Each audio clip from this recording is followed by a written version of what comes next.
Sir, आज आप बहुत खुश दिख रहे हो। मुझे तो लगा कि बैरिस्टर जिन्ना का कब्र से आत्मा उठकर अपने शरीर में घुस गया। अयोध्या में 13,000 एकड़ जमीन का घोटाला हुआ है। मैं राम मंदिर का नाम नहीं लूंगा। आप मुझे कुछ मत सिखाइए। मैं बहुत पढ़ लिख कर आया हूँ यहाँ। मैं हिंदुत्व भी पढ़ा हूँ और सब कुछ पढ़ा हूँ। और आप अभी नए मुल्ला बन गए हो हिंदुत्व के। हमें पहले लगता था कि हम सब मिलकर एक हिंदू राष्ट्र बना रहे हैं। ये आपके सब देखकर मुझे लगा आप हिंदू पाकिस्तान बनाने जा रहे हो। मुसलमानों की इतनी चिंता बैरिस्टर जिन्ना भी नहीं करते। सर, आज आप बहुत खुश दिख रहे हो, बहुत प्रसन्न भी हो। खुश रहो।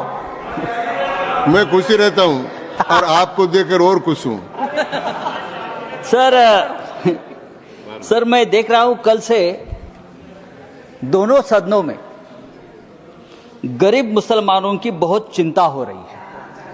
अचानक इतनी चिंता हो रही है कि मुझे डर लगने लगा है। और मुसलमान भी डरे, हिंदू भी डरे हैं कि इतनी चिंता गरीब मुसलमानों की क्यों हो रही है। रिजू जी, मैंने आपका भाषण सुना, फिर गृह मंत्री जी का भाषण सुना। मुसलमानों की इतनी चिंता बैरिस्टर जिन्ना भी नहीं करते थे। बैरिस्टर मोहम्मद अली जिन्ना ने भी कभी इतनी चिंता मुसलमानों की नहीं की थी, वो आप कल से कर रहे हो। मुझे तो लगा कि बैरिस्टर जिन्ना का कब्र से आत्मा उठकर अपने शरीर में घुस गया। ऐसा मत करो। हमें पहले लगता था कि हम सब मिलकर एक हिंदू राष्ट्र बना रहे हैं, लेकिन आपका भाषण ये आपके सब देखकर मुझे लगा आप हिंदू पाकिस्तान बनाने जा रहे हो। ये सर, जिस तरह से ये आपने ये बिल जो आप लेकर आए हैं, ये लोगों का ध्यान भटकाने की एक रणनीति है। कल ही प्रेसिडेंट ट्रंप ने हिंदुस्तान के ऊपर 26% टैरिफ का आक्रमण किया, पूरा सबको डुबा दिया। तो ये असली मुद्दा जो है, उसी दिन आपने ये बिल लेकर आए हो, उसी दिन डाइवर्ट करने के लिए, उसी दिन चर्चा होनी चाहिए थी कि ये बिल जो प्रेसिडेंट ने जो ट्रंप ने जो टैरिफ लगाया, उसे हमारे देश के ऊपर क्या प्रभाव पड़ेगा। हमारी अर्थव्यवस्था गिरेगी, हमारा रुपया गिरकर मर जाएगा। ऐसी बहुत सी बातों का जो ध्यान जनता सोच रही थी, तो आपने ध्यान हटा दिया और हिंदू मुसलमान के मुद्दे पर वापस आपने ध्यान लाकर दिया। जब भी बेरोजगारी, महंगाई, आर्थिक मुद्दे आते हैं, तो आप इस प्रकार के धार्मिक मुद्दे लेकर आते हो और 2 दिन, 4 दिन, 5 दिन चर्चा आप कर लेते हो। सर, गरीब मुसलमानों की बात आप लोग कर रहे हो, करोड़ों गरीब मुसलमानों के हित की बात आप कर रहे हो। आपको मुसलमानों की चिंता कब से होने लगी? या आप ही लोग हैं मुसलमानों को चोर बोलते हो? आप ही लोग हैं मुसलमान आपकी जमीन छीन लेंगे, आपके गले का मंगलसूत्र खींच लेंगे, आपके गाय बैल उठाकर लेके जाएंगे। मुसलमानों के महाराष्ट्र में मुसलमानों के मटन के दुकान से आप मीट मत खरीद लीजिए। मुसलमान देशद्रोही है, टेररिस्ट है, बटेंगे तो कटेंगे। अभी आप लोग मुसलमानों की संपत्ति की चिंता कर रहे हो। आप लोग मुसलमानों की संपत्ति के रखवाले बने हो। लेकिन मैं आपको बताता हूं भाई साहब, आप मुझे कुछ मत सिखाइए। मैं बहुत पढ़ लिख कर आया हूं यहाँ। चिंता मत करिए। मैं हिंदुत्व भी पढ़ा हूं और सब कुछ पढ़ा हूं। और आप अभी नए मुल्ला बन गए हो हिंदुत्व के।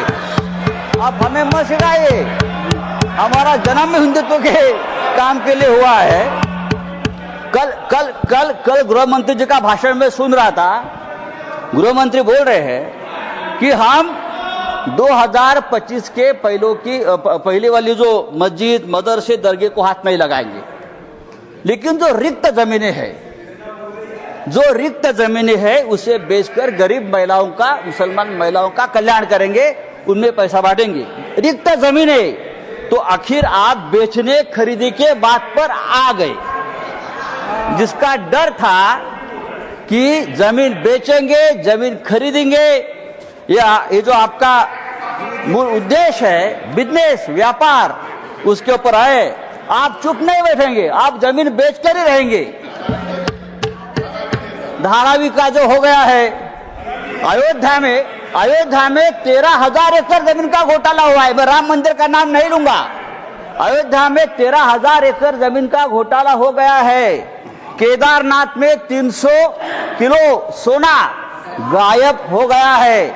आप हमारे हिंदू धर्म की जमीन का रक्षा नहीं कर पा रहे हो, अभी आप मुसलमानों की जमीन की रक्षा करने की बात कर रहे हो। सर, डिफेंस की जमीन आपने बेच दी अयोध्या में, किसको बेच दी? तो आपका पूरा ध्यान जो है, ये जो 2 लाख करोड़ की जमीन है प्राइम लोकेशंस, वो किसको देने वाले हैं आप? या तो खरीदने वाले एक ही है, बेचने वाले भी 2 है, खरीदने वाले भी 1 है।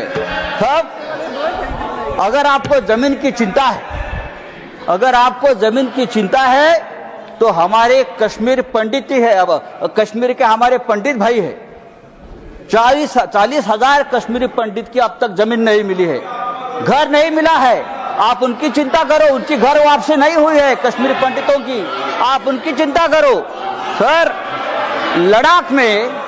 लद्दाख में चाइना घुसकर हमारे जमीन पर कब्जा कर बैठा है, 40,000 वर्ग किलोमीटर। आप हमारे चाइना के जो कब्जे में जमीन है, आप उसकी चिंता करो। आप हाँ दीजिए, हम रक्षा करेंगे, हमारा देश है। तो ये जो आपने एक बिल लाया है संजय जी, ये जो आपने बिल लाया है, वो आपका उद्देश्य साफ नहीं है। आप वो जमीन का व्यवहार करना चाहते हैं। अभी तो बड़ी बड़ी बातें, मीठी मीठी बातें आप करते हो, लेकिन आप व्यापारी लोग हो। व्यापारी लोग ऐसे ही करते हैं, मीठी मीठी बातें करते हैं और फिर ये सब बेचकर भाग जाते हैं। नीरव मोदी जैसे जो आपके ही लोग हैं, विजय मल्ल्या, मेहुल चोकसी भाई साहब। तो मैं आपको बोल रहा हूं, ये जो बिल लाया है, thank you Sanjay ji, thank you.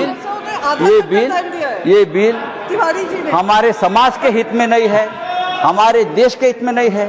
आप फिर एक बार इस देश में तनाव पैदा करना चाहते हैं, फिर एक बार इस देश में दंगे भड़काना चाहते हैं, लेकिन आप ये धंधे बंद करो। धन्यवाद। Thank you, thank you.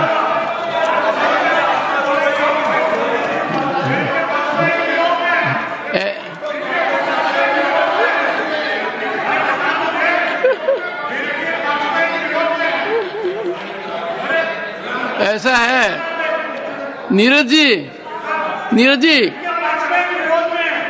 जी, आप देखिए, संजय बता चुके हैं, उनकी मजबूरी समझिए।